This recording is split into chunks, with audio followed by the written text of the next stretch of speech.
السلام علیکم۔ آج دو تین بڑی خبریں ہیں میرے پاس، اور نون لیگ کا جو اندرونی کہانی ہے، جو میاں نواز شریف کی اور میاں شہباز شریف کی والدہ شمیم اختر کے فوت ہونے پر، ان کی کل خوانی پر اور ان کی تدفین پر جو اندر کی خبریں ہیں وہ میں آپ سے شیئر کروں گا، اور ویڈیو کے آخر میں میں آپ کو یہ بھی بتاؤں گا کہ احسن اقبال جو ہیں، جو سرکردہ رہنما ہیں مسلم لیگ نون کے، ان کی طرف سے آج کل خاموشی کیوں ہے؟ یہ بہت اہم ایک ڈیولپمنٹ ہے۔ ان کی طرف سے خاموشی جو ہے اس کی وجہ سامنے آئی ہے، اور آپ نے دیکھا ہوگا کہ وہ آج کل بالکل پریس کانفرنس میں سامنے نہیں ہیں۔ وہ درپردہ کیوں پیچھے چلے گئے ہیں، بیک فٹ پر کیوں گئے؟ اب آج میری ملاقات ہوئی دو تین مسلم لیگ نون کے ایم پی ایز جو ہیں، جو کہ لاہور آئے ہوئے تھے، اور خاص طور پر وہ لاہور میں وہ تعزیت کرنے کے لیے آئے تھے شریف فیملی سے۔ دو تین باتیں جو انہوں نے کی وہ حیرت انگیز بھی تھیں، اور اس کے بارے میں میڈیا میں خبر آتی رہی، پہلے یہ باتیں منظر عام پر بھی آتی رہیں کہ جو رفٹ ہے شریف فیملی میں، جو نواز شریف اور شہباز شریف کی جو بیانیہ ہے اس پر جو اختلافات ہیں، یا ان کا جو طرز سیاست ہے اس پر جو اختلافات ہیں، مریم نواز، حمزہ شہباز اور شہباز شریف اور نواز شریف کے درمیان، وہ کھل کے سامنے آئے۔ تعزیت کے لیے آنے والے جو لوگ تھے مسلم لیگ نون کے، موسٹلی اس موقع پر تھے کہ دونوں میں شدید اختلافات ہیں، کیونکہ ایک بڑا سادہ سا طریقہ تھا تعزیت کرنے کا کہ شہباز شریف، حمزہ اور مریم نواز تینوں بیٹھ جاتے، اور جو لوگ تعزیت کے لیے آتے یا کلام بخشنے کے لیے آتے وہ افراد ان سے اکٹھے تعزیت کر لیتے، تاکہ وقت بچتا اور لوگوں کا بھی وقت بچتا، ان کا بھی وقت بچتا۔ لیکن ہوا یہ کہ علیحدہ علیحدہ دعوت نامے دیے گئے، میسیجز فلوٹ کیے گئے گروپس میں نون لیگ کے، کہ مریم نواز سے جس نے تعزیت کرنی آنا ہے وہ اس ٹائم آئے، حمزہ شہباز سے جس نے تعزیت کرنی وہ اس ٹائم پر آئے، شہباز شریف کے ساتھ جس نے تعزیت کرنی وہ اس ٹائم پر آئے۔ یہ بڑی حیرت انگیز بات ہے کہ فوتگی والے گھر میں بھی اختلافات جو ہیں وہ اپنے جو آگ ہے وہ سلگھائے نظر آئے، اور تینوں افراد نے جو تعزیت کے لیے آنے والے مسلم لیگ نون کے رہنما تھے ان سے علیحدہ علیحدہ تعزیت کروائی، جبکہ جاتی عمرہ ایک ہی گھر تھا، اور تینوں کو اکٹھے بیٹھ کے سب کو بڑے مختصر سے وقت میں کرونا کے دنوں میں، اور اس طرح کی گیدرنگ پر پابندیوں کو اور کرونا وائرس کے پھیلاؤ کو مد نظر رکھتے ہوئے چاہیے تو یہ تھا کہ ایک بڑے جو لان میں جس طرح چیئرز لگا کے لوگوں کو بلوایا جاتا، اور تینوں بیٹھ کے سٹیج پر بیٹھ کے تعزیت موصول کر لیتے، اور ان کی قبول کر لیتے تعزیت، اور افسوس قبول کر لیتے ان کی طرف سے۔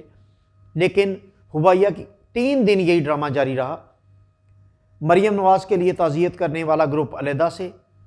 پہنچتا تھا،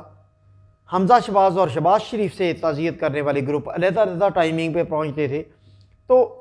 ہر مسلم لیگ نون کے ورکر اور رہنما کو یا ایم پی ایم این اے کو 3 مرتبہ تعزیت کرنا پڑی، اور علیحدہ علیحدہ وقت میں دوبارہ جا کے جاتی عمرہ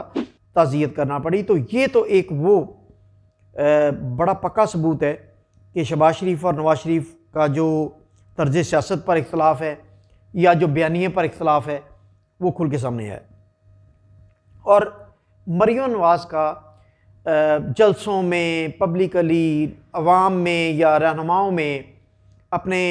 چچا کو گلے لگ جانا اور یہ عقیدت اور احترام کا اظہار کرنا، وہ پبلکلی ایک میسیج ہے، لیکن اندر گھر میں وہ ان کے ساتھ بیٹھ کے افسوس بھی قبول نہیں کرتی، ان کے ساتھ بیٹھ کے وہ تعزیت بھی قبول نہیں کر رہی۔ وہ اپنے انہی مسلم لیگ کے کارکنان اور رہنماؤں کو اور M P M N As کو اور سینیٹرز کو علیحدہ بلوا رہی ہیں کہ ان سے اگر کسی نے تعزیت کرنی ہے تو وہ اس ٹائم پر تشریف لے آئیں جاتی عمرہ۔ اب یہ میں کوئی کانسپیرنسی تھیوری نہیں دے رہا، بلکہ آپ اگر ان کے گروپ چیک کریں تو مریم نواز کے علیحدہ سے میسیجز ہوئے ہیں تمام مسلم لیگ نون والوں کو۔ اگر آپ کے ارد گرد کوئی ہے رہنما یا کوئی ان کا قریبی کارکن جو تعزیت کرنے کے لیے گیا جو گروپ میں ایڈ ہے، تو واٹس ایپ گروپ میں آپ چیک کر لیں کہ شہباز شریف اور حمزہ شہباز کے تعزیت کرنے کے لیے کون کون سی ٹائمنگ اور کون کون سے دن جو ہے وہ میسج فلوٹ کیے گئے، اور جو مریم نواز ہے وہ علیحدہ سے تعزیت موصول کرتی رہیں۔ یہ اکٹھے بیٹھ کے افسوس بھی قبول نہیں کر رہے، اس وقت خاندان میں اتنا شدید اختلاف ہے۔ اب آج 2-3 جو ایم پی اے ہیں مسلم لیگ نون کے، وہ آئے ہوئے تھے لاہور، ان سے میری ایک ملاقات ہوئی، 1.5-2 گھنٹہ جاری رہی، بالکل ایک غیر رسمی ملاقات تھی جس میں غیر رسمی گفتگو بھی ہوئی۔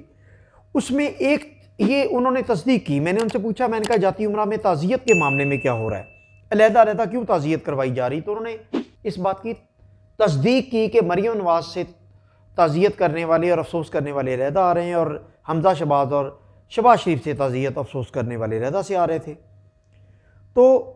ایک تو اس بات کی اختلافات کی تصدیق ہوگی، دوسرا ایک اہم خبر جو مجھے ان ایم پی ایز صاحبان نے دی وہ احسن اقبال کے بارے میں۔ انہوں نے یہ بتایا کہ احسن اقبال جو ہے، جو کہ سرکردہ رہنما ہیں مسلم لیگ نون کے، اور احسن اقبال ہمیشہ سے فرنٹ فٹ پر کھیلتے رہے، پریس کانفرنسز اور بڑا سخت بیانیہ عمران خان کے خلاف، اور جب اپوزیشن میں تھے عمران خان تب بھی بڑا سخت بیانیہ، اب حکومت میں تب بھی بہت ہی سخت پریس کانفرنسز اور بیانیہ دیتے رہے۔ احسن اقبال کچھ دنوں سے، جب سے یہ جلسے جلوسوں کا سلسلہ جاری ہوا اور میاں نواز شریف نے ٹیلی فونیکلی ویڈیو لنک پر خطاب کیا ہے، احسن اقبال جو قریبی ساتھی تھے، کچن کیبنٹ کا حصہ تھے، وہ بیک فٹ پر چلے گئے، اور وہ آج کل آپ کو دکھائی نہیں دے رہے کسی پریس کانفرنس میں فرنٹ پہ کھیلتے ہوئے۔ وہ اگر کسی پریس کانفرنس میں کھڑے بھی ہیں تو وہ سیکنڈ لیئر میں کھڑے ہیں، اگر مجبوری بھی انہیں کھڑے ہونے کی تو وہ فرنٹ پر نہیں ہے، کوئی ووکل نہیں ہے، بلکہ سائلنٹ پارٹنر کے طور پر پریس کانفرنس میں کھڑے ہوتے ہیں اور بیک فٹ پر کھڑے ہوتے ہیں، سیکنڈ لیئر میں کھڑے ہوتے ہیں۔ اس ساری صورتحال کو بھانپتے ہوئے ان کے قریبی ساتھی نے ان سے پوچھا، بہت ہی قریبی دوست نے، 1 مہینے سے وہ پوچھ رہے تھے ان سے کہ احسن اقبال صاحب کیا معاملہ ہے، آپ آج کل کھل کھلا کے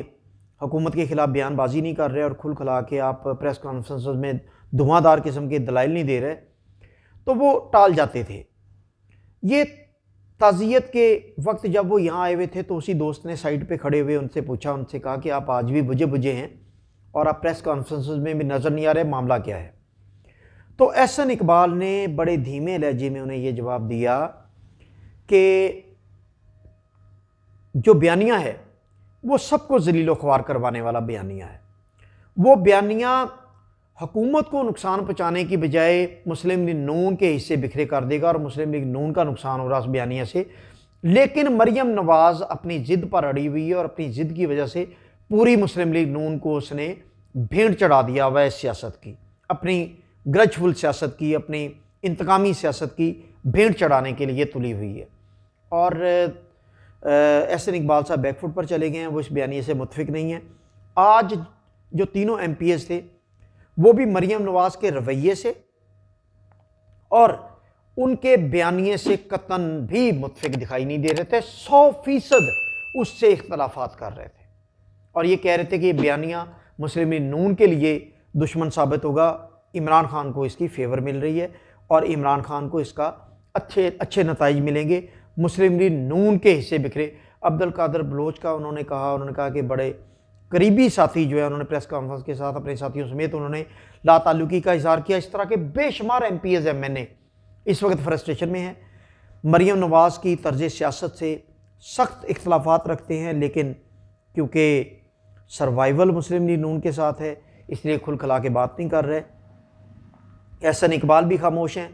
کھل کھلا کے بات نہیں کر رہے، لیکن وہ بیک فٹ پر چلے گئے، سیکنڈ لیئر میں چلے گئے۔ ان سے جب پوچھا گیا تو انہوں نے کہا کہ جو فرنٹ فٹ پر اس وقت بیانیہ دے رہے ہیں جو رہنما، وہ اس بیانیے کے لیے پریس کانفرنس کرنے کے لیے کافی ہیں، ہماری ضرورت نہیں ہے، ہمیں اس بیانیے میں بہت آگے بڑھ کر نہیں کھیلنا، ہماری خاموشی جو ہے وہ ہمارا احتجاج ہے کہ مسلم لیگ غلط ٹریک پر چل پڑی ہے۔ اور اس سے فائدہ کیا ہوگا؟ اس سے فائدہ یہ ہوگا کہ عمران خان کو اس وقت جو مہنگائی کی وجہ سے یا کوئی ایسے معاملات کی وجہ سے عمران خان کو سیٹ بیک تھا پبلک میں دوبارہ سے عمران خان سروائیو کر جائے گا، اس بیانیے سے مسلم لیگ نون ٹوٹے گی۔ اور جب میں نے ان سے سوال کیا آج دوستوں سے، میں نے کہا آف دا ریکارڈ یہ بتائیں، آپ کا نام نہیں آئے گا، یہ بتائیں کہ کیا مسلم لیگ نون 2023 کا الیکشن جیت سکے گی؟ تو انہوں نے متفقہ طور پر جواب دیا کہ مسلم لیگ نون وفاق کو تو بھول جائے، وہ تو عمران خان ہے دوبارہ۔ پنجاب میں بھی لالے پڑ جائیں گے، اگر یہی بیانیہ رہا تو پنجاب میں بھی ہمارے حصے بکھرے ہو جائیں گے اور مسلم لیگ نون کے ٹکٹ پر کوئی الیکشن لڑنے کو تیار نہیں ہوگا، اور آئندہ پنجاب بھی ہاتھ سے جاتا ہوا دکھائی دے رہا ہے۔ ایک اور سوال میں نے ان سے پوچھا، وہ بڑا انٹرسٹنگ ایک ٹاپک آج کل چل رہا ہے، چودھری نثار علی خان اور شہباز شریف کی ملاقات کا۔ میں نے ان سے پوچھا، میں نے کہا کیا پیغام تھا، اندر کی کیا خبر ہے کہ چودھری نثار علی خان کی شہباز شریف سے ملاقات میں پیغام کیا تھا؟ انہوں نے تینوں نے متفقہ طور پر ایک ہی بات کی، انہوں نے کہا جی پیغام یہ تھا جو پارٹی ذرائع سے پتہ چلا ہے، جو پارٹی کے قریبی ساتھیوں سے اس ملاقات کے بارے میں پتہ چلا ہے، پیغام یہ تھا کہ اگر یہی بیانیہ اس پر مسلم لیگ قائم رہی تو پنجاب بھی دور دور تک نظر نہیں آئے گا مسلم لیگ نون پر، نہ ہی آئندہ مستقبل میں ان کی کہیں سیاست نظر آئے گی۔ تو اگر کسی لیول پر یا کسی سٹیج پر آپ لوگ چاہتے ہیں کہ پنجاب کی حد تک مسلم لیگ نون سروائیو کرتی رہے، تو پنجاب کی حد تک مسلم لیگ نون جو ہے وہ اپنے بیانیے کی بنیاد پر ڈسٹرائی ہوگی اور بیانیے کی بنیاد پر ہی سروائیو کرے گی۔ وفاق کا تو بالکل جواب ہے کہ آئندہ 5 سال عمران خان کے ہی ہیں۔ وفاق میں دوسری بڑی پارٹی مسلم لیگ نون ہے، جنہیں یہ واضح طور پر ایم پی حضرات یہ واضح طور پر خود اس بات سے متفق تھے کہ آئندہ 5 سال بھی عمران خان۔ اور ایک اور بات انہوں نے اس کی لاجک دی، انہوں نے کہا کہ اگر 2021 عمران خان سروائیو کر جاتا ہے، اسی طرح چلتا رہتا ہے اور عمران خان اپنے پیرامیٹرز پر کام کرتا رہتا ہے، تو تمام معیشت کے جو پیرامیٹرز ہیں وہ مثبت سمت میں گامزن ہو جائیں گے اور کسی بھی صورت میں مسلم لیگ نون کے پاس کوئی بھی بیانیہ نہیں بچے گا عمران خان کے خلاف۔ 2021-22 میں معیشت نے ریوائیو کرنا ہے، دوبارہ سے سٹینڈ کرنا ہے، اور جب معیشت اپنے پاؤں پہ کھڑی ہوگی تو کسی صورت عمران خان کو 2023 کے انتخابات میں گرایا نہیں جا سکتا۔ یہ مسلم لیگ نون کے وہ ایم پی اے ہیں جن کے خاندان 30 سال سے مسلم لیگ نون کے ساتھ وابستہ ہے۔ میں کسی عام کوئی آزاد جیت کے مسلم لیگ نون میں شامل ہونے والے ایم پی اے کی بات نہیں کر رہا، میں ان ایم پی ایز کی بات کر رہا ہوں جو بڑے عرصے سے مسلم لیگ نون کا حصہ ہیں اور باپ دادا سے مسلم لیگ نون کے ساتھ چلے آ رہے ہیں۔ تو یہ ہے خبریں احسن اقبال کی بیک فٹ پر جانے کی، مسلم لیگ نون کی قیادت شریف فیملی میں رفٹ کی اور ان میں شدید اختلافات، فوتگی والے گھر میں بھی اختلافات نظر آئے، اور آئندہ 23 کے بعد 5 سال وفاق میں عمران خان ہے، یہ انہوں نے خود تصدیق کر دی۔ بہت شکریہ۔